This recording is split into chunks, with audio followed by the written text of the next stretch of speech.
Welcome to Real with me, Zara King. I have been in business and personal development for years alongside raising my family.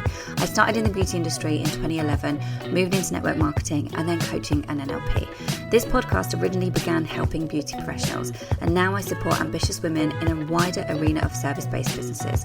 It is all about real, uncensored conversations on coming home to you and your alignment. You are done playing at a level that you know you've outgrown, and you're ready to go all in on creating more income, more freedom, mental clarity, and a business that actually works for your life.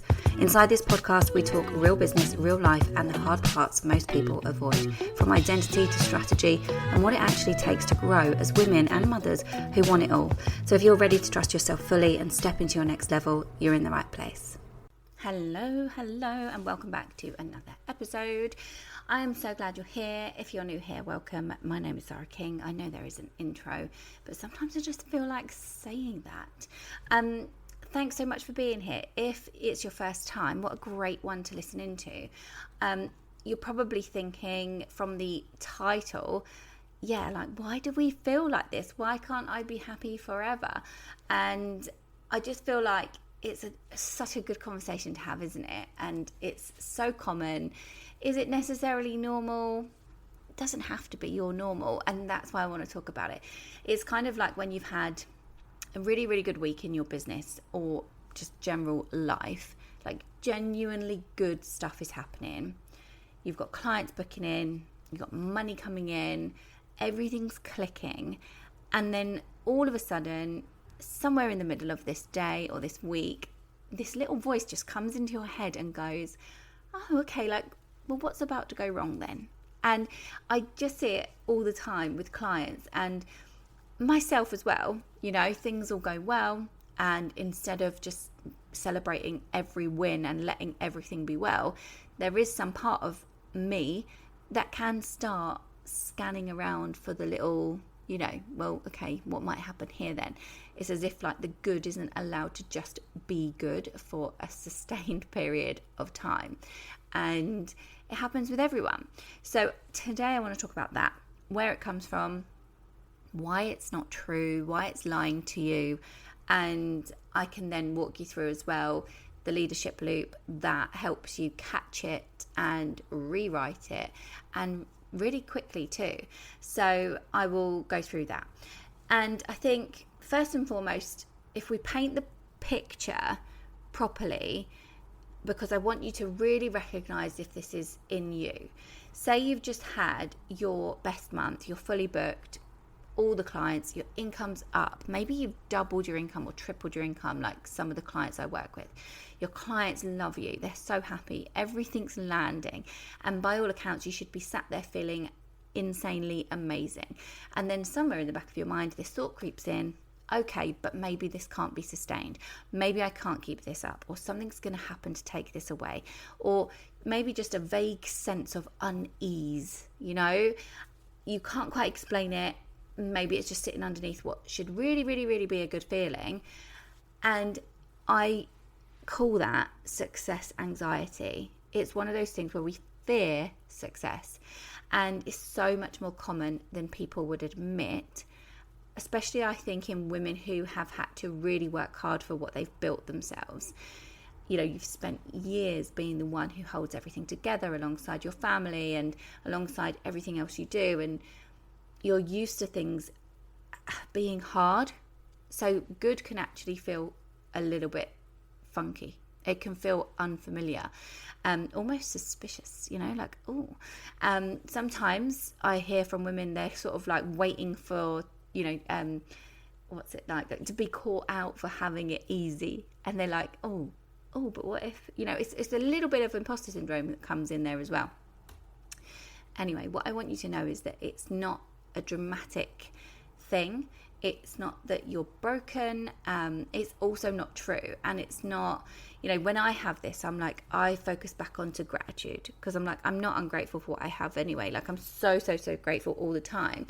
But having gratitude always shifts me back. But what I'm really aware of, and what I teach my clients, is that there's actually serious wiring behind it. It's, psychologists call it negativity bias, and is one of the most well-established findings, yeah? Your brain always reacts to bad news quicker than it is going to react to good news. We are talking like just a fraction of a second faster before you've even had a conscious thought about it. And it goes right back to survival mode. And that is how we are built as a whole species. It's a human thing. Like a few thousand years ago, it would be, you'd be chased by a lion or whatever. Would you actually? I always use this analogy. But you couldn't miss a threat because that would actually cost you your life. So the brain evolved to weigh that bad stuff a lot more heavily and notice it quicker and hold on to it longer and think about it more and be almost preemptive. Is that a word? Like preempt it more. And that's because obviously that type of wiring in our brains used to keep us alive. It wasn't built for you, the fully booked service-based business owner who earns great money and has a lovely life of freedom, because it doesn't know that difference, right? But that's why it feels like, something is going to happen. It doesn't know, like your brain doesn't know the difference between actually having to survive something chasing you in the wild and genuinely like a great month in business. It just thinks, danger could be around the corner. It looks for it. Yeah. So the important bit is that it is not true. It's not a real prediction. It's just wiring. It's just the way we are wired to think, let's see what happens and be prepared. And patterns like that are so common, so normal, and we can change them. So this is the thing that you have complete control over. It's how you actually react to that thought process, the anxiety that creeps in, the little bit of scarcity, the little bit of fear. So if I run you through, and I have spoken about this on the podcast before, I'm going to run you through the leadership loop that I teach. And it's when this happens, but it's also when any intrusive thought comes into your brain that isn't helpful. It's not just when, something bad's going to happen, something could go wrong, I can't keep this up, this is a lot, etc., etc. It's when any unhelpful thought comes into your brain. So the first step is catching it. It's noticing the thought is happening. Most of us don't catch it until we're 3 days deep into crazy anxiety, wondering like, why the heck have we fallen off, this week? What is going on, right? Catching it early is the whole point. So you need to work on and practice being the person that's really aware of your internal dialogue. Yeah, so that the moment that you do notice that it's like flicked into mode, like what's about to go wrong, you catch it. You don't do anything with it straight away. You notice it and you're like, there it is, that thought, thank you very much. You validate it. Okay, you validate. And then you check it and you're like, okay, cool. Now we check it. Is this thought actually true, or is it just something that's unfamiliar and it's making me think X, Y, and Z? Is there real evidence that something's about to go wrong? Because by the way, if there is, then there is. Validate that, okay? But likewise, it could just be an old story. It could just be someone else's fear that's been projected onto you. It could be something that, you've been told in the past where someone said to you, well, good things don't always last forever. And people like us, we don't get that, or, whatever. 9 times out of 10, when you actually check it, there's not a lot of real evidence. If not, there's none, sometimes there's just none. There's no cancellations going on in the diary. There's no massive outlay of money that's happened. There's no emergency. There's nothing wrong. There's no crazy red flag. Nothing. It's not actually anything. It's a false alarm. Yeah. It is one weird habit that our brains have, and there's no real danger. So it's a case of looking at what is true, what is false, and actually being honest, because sometimes truthfully there is things there. It's not about faking it. And then we choose.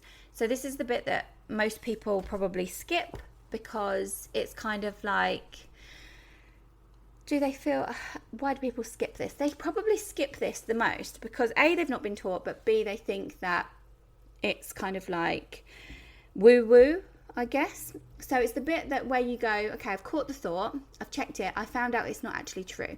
Now I get to choose what I do with it.